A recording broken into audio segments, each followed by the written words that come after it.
let's debate this with former Conservative Minister and Tory MP Anne Widdecombe, entrepreneur and star of Dragon's Den Duncan Bannatyne, and best-selling author and journalist Laura Dodsworth. Laura, let's start with you. Who do you think should be our next Prime Minister? I have to disagree with you on Rishi Sunak. Definitely not Rishi Sunak. I think if you've been paying attention for the last few years, if you've been watching his branding and his videos that he's been releasing throughout the pandemic management, he's been behaving like a Prime Minister in waiting. Now, his Ready for Rishi campaign, which just launched, the domain of which was registered in December 21, which is interesting, was, I think, truly awful. I mean, this video demonstrates very slick values, soaring, emotional piano music, but it was very low on substance. In fact, the first minute was an origin story going back through 2 generations of his family. Now, I think that actually there was a 1-minute origin story because his whole campaign has been very low on substance. The most that he did in this video was refer to the fact that we shouldn't be comforted by fairy tales. What he means is that we're not going to get any tax cuts. Well, right now the country has the highest tax burden of 70 years. This whole video treated voters like children, which is something I really want to draw people's attention to. I think he's totally out of touch. I agree with your panellists on the fact that he can't really relate to the nation because he's so privileged, as is his wife. Laura, they're all privileged. All politicians are privileged. He's been all about big spending, big tax. He's basically a big socialist. He's not a small c conservative. Unlike Kemi Badenoch, who I think is a really interesting contender. Well, Kemi Badenoch is certainly very impressive as well, but you've complained that he organised his leadership campaign months in advance. Don't we want a Prime Minister that's on it, you know, that's so prepared, so organised, so disciplined? That's one way of putting it. Now, if he was to come out and say, I've been planning my leadership strategy for months... They all are, Laura. They're all planning their leadership. They all want to be Prime Minister. It's disingenuous. And I think what we know we're going to get with Rishi Sunak is bitter medicine. We're going to get austerity at a time when we've got the highest tax burden we've had for 70 years. Actually, we need to scrap green levies, reverse the national insurance rise. What he wants to do is to take with one hand with taxes and then dole out little handouts to the poor with the other hand. And actually, I would say, in the spirit of Kemi Badenoch, what we need to do is to reduce the size of the state and stop all the micromanagement. Well, look, I'm going to come to you in just a moment, Duncan Bannatyne. As a leading entrepreneur, I'm very keen to hear what you think about the economy. But Anne Widdecombe, we have some breaking news, which is that Michael Gove has just endorsed Kemi Badenoch as his preferred option for leader of the Conservative Party and Prime Minister. First of all, Anne, your reaction to Gove's endorsement of Badenoch? If I were Badenoch, I'd be very worried indeed. Let's all remember the time that we endorsed Boris Johnson, ran his campaign and stabbed him in the back right at the last moment when Boris could do nothing about it. I think, frankly, Gove's backing would make me very, very nervous indeed. And if I were Kemi, I'd be looking behind me the whole time. I don't go along with your hagiography on Rishi Sunak. He doesn't have imagination. You know, he's not going to cut taxes. You say that's a responsible attitude. In fact, it's a very cowardly attitude. We all know from the Thatcher years that the way you stimulate the economy and get growth is by giving people more of their own money and letting them make decisions as to what to do with it. I also think, however unfair it may be, and I'll concede it's unfair, but knowing the press and the media, as we all do, with all the issues that there have been over his green card and his wife's tax arrangements, your profession isn't going to let that go, Mark. You know, it's going to be endlessly looking for the next thing. And I don't think we need those sorts of distractions. So with some regret, because Rishi's a good Brexiteer, and that, to my mind, you know, is one of the biggest things I'm looking for. But with some regret. Anne Widdecombe, you served under Margaret Thatcher. Rishi Sunak is Margaret Thatcher in a suit. This is a guy who's running a campaign based upon a tough message, which is that the country's broke and can't afford tax cuts. Now, we can debate tax cuts, but this is a guy who's taking an unpopular position whilst seeking election as leader of the Conservative Party. That's not cowardice, that's balls. No. And Mrs. Thatcher said the country's broke, which it certainly was. If you can think back to 79, I can actually remember it. Mrs. Thatcher said the country's broke and we're going to sort that by making tax cuts, and she did. So I just don't think Rishi's got the necessary degree of courage. But having said that, let's see how this election pans out. We don't yet even know the full slate. Duncan, as far as I'm concerned, the only show in town is the economy. You're one of the country's leading entrepreneurs. You are a wealth creator, a big employer, and your businesses contribute a huge amount to the exchequer. Who would you like to see in charge? Well, first of all, we have a huge problem with the economy in this country. And it's got to be somebody very strong and very, very willing to make the right decisions. And one of the decisions that we have to do is we have to decide how we're going to get the tax in. We can't use the old traditional methods we used to use of business tax on shops, which are now closed and lying derelict. But we have a situation where about a huge percentage of people walk amongst us and pay no tax because they're what is called non-doms. Rishi is one. Saidi Javed is one. Rishi's wife is one. They have the ability to just say, I'm claiming non-dom status the next 10 years and pay no tax. How can we have a Prime Minister, if we believe, and I believe, we should repeal the Non-Dom Act, we should scrap it, they should all pay tax, and that's how we should get the tax in. How can we do that if we've got a Prime Minister who's non-dom? We can't, it's impossible. I think we should have a Prime Minister who's not non-dom in this country. However, Duncan Bannatyne, we don't want to scare millionaires and billionaires away from our country, do we? We want them to stay here and spend their cash, which of course they do, including the non-doms. The biggest majority of non-doms came to this company penniless. And they made some money in this country. They're not bringing millions of pounds in from abroad. Very, very few do that. I worked with someone who's a non-dom, and he told me he was very, very, very, very keen to tell me he was a non-dom. He'd sorted his affairs out, so he would never pay tax. And he came to this country penniless, and his children would never pay tax because the law allows to pass your non-dom status to pass to your children. So if your father was non-dom, you can be non-dom and you claim non-dom status and pay no tax. It's not about how much money they brought in, and there's not many of them. And you can have another tax, another allowance anyway, where you allow people who come in and created so many jobs and brought in so much wealth to have a tax benefit. But it's not, the way it is every single non-dom can do it. And there's probably half the people who've applied to be Prime Minister so far are non-doms.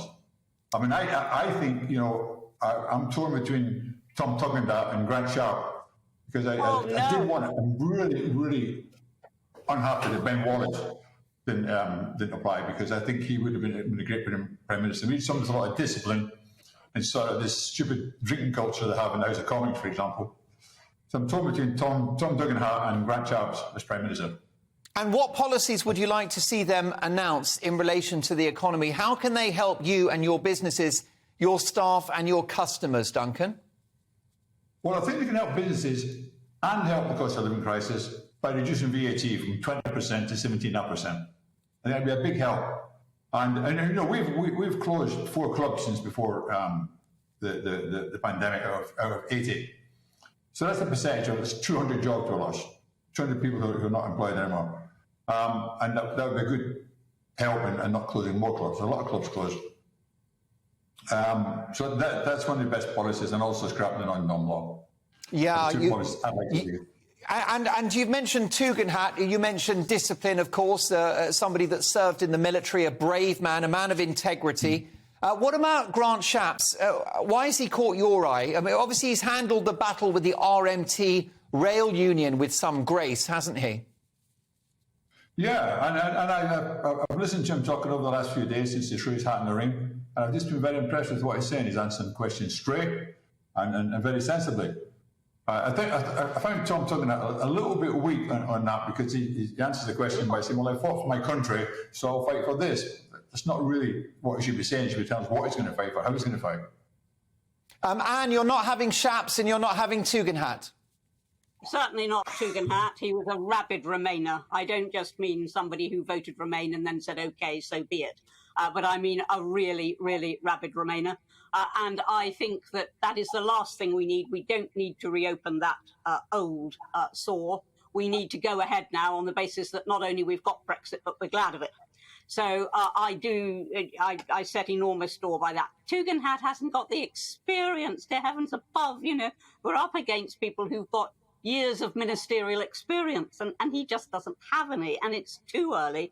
And the mere fact that he thinks that he is ready to run, I think throws enormous question marks over his judgment, quite honestly.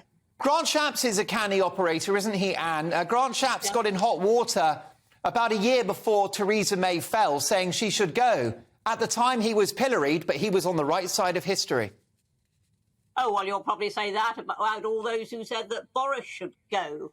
Once people start saying that the leaders should go, generally means that they've been thinking it for quite a while and that they've been preparing, as has Rishi with his slick video. But Shapps was right.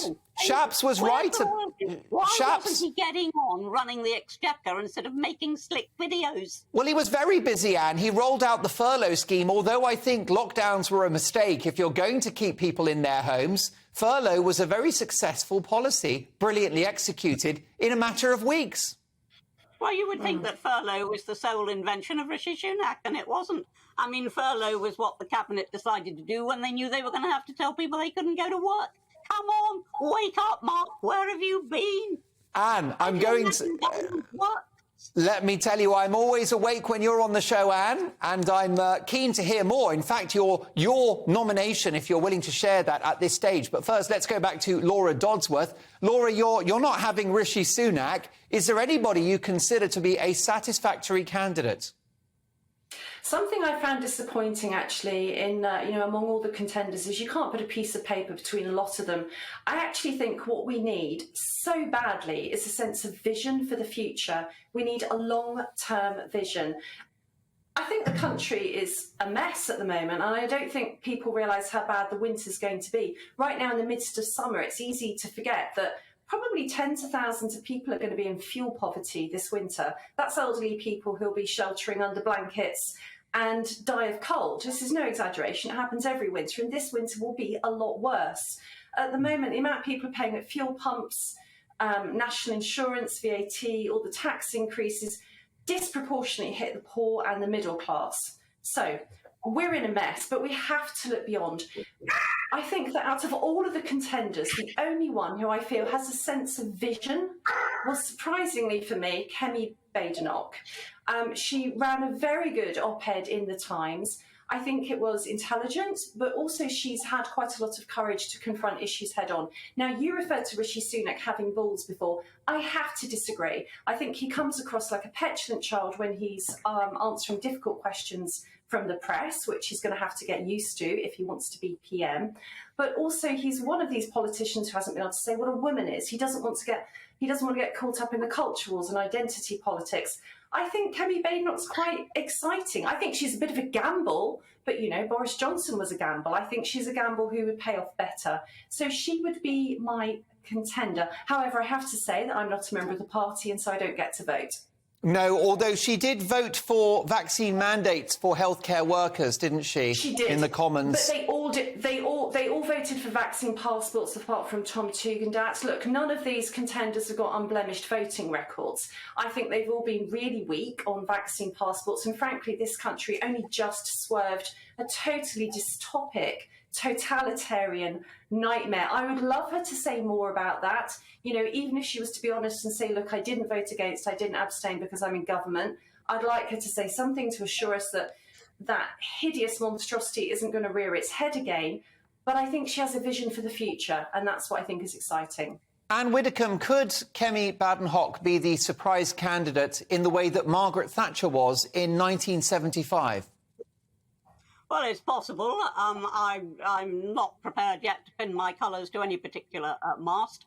I was looking at Nadeem Zahawi because likewise voted Leave in 2016, so he's got a solid Brexit record. It isn't just a matter of convenience. And, of course, an immigrant who didn't speak a word of English until he was 11 and has made a huge success of his life, which I think is inspiring and the sort of story that we want people with difficult backgrounds to hear and to be inspired by.